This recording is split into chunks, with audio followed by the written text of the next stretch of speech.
on va parler d'abord des colorants, des conservateurs des objets d'art. C'est-à-dire, quelles sont les plantes que les ancêtres utilisaient pour conserver les œuvres d'art fabriquées. Alors, les sculpteurs interrogés citent le Kininiti, le Nimbagosier, le Lyceti Ligia, Sapida, comme des plantes les plus utilisées pour la conservation des objets d'art sculptés en bois. Alors, pourquoi ils ont choisi ces plantes et non pas d'autres? Ils ont dit que les recettes composées avec les organes de ces plantes empêchent les bactéries, les champignons, les termites et autres insectes de détruire les objets d'art. Ça, c'est ce qu'ils ont dit. Mais que dit la science? Lorsqu'on a interrogé la littérature sur la question, effectivement, les expérimentations réalisées au laboratoire sur ces plantes confirment les témoignages des sculpteurs interrogés. Pourquoi?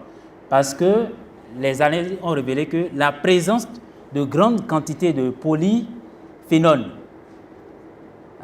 d'alcaloïdes et de tanins, qui sont des molécules secondaires puissantes, ont agi pour lutter contre la pourriture par les insectes et donc sont responsables de la conservation des objets d'art fabriqués.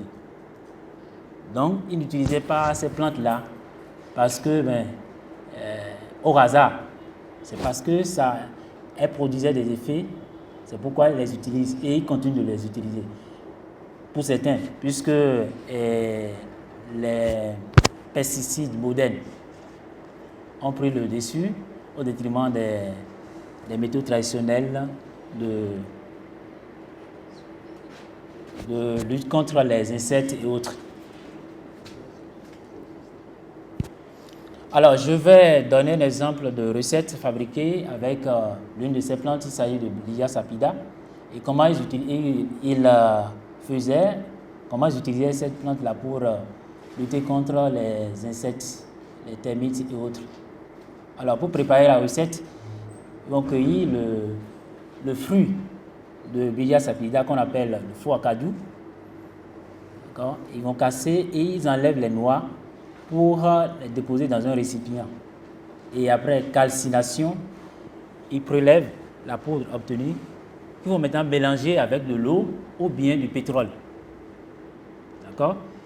Ils vont ensuite ils vont gratter d'abord les parties attaquées par ces œuvres d'art et ensuite passer des coups de pinceau traditionnel sur ces parties-là jusqu'à ce que les insectes disparaissent. Alors, je signale que cette recette est également utilisée lorsqu'on veut construire le toit. C'est-à-dire, ils mélangent ça avec du pétrole pour passer sur les bancs de la champêtre. Ou si vous voulez semer bois, vous mélangez le produit avec de l'eau et vous mettez dans le trou avant de planter. Ça permet de lutter contre les insectes.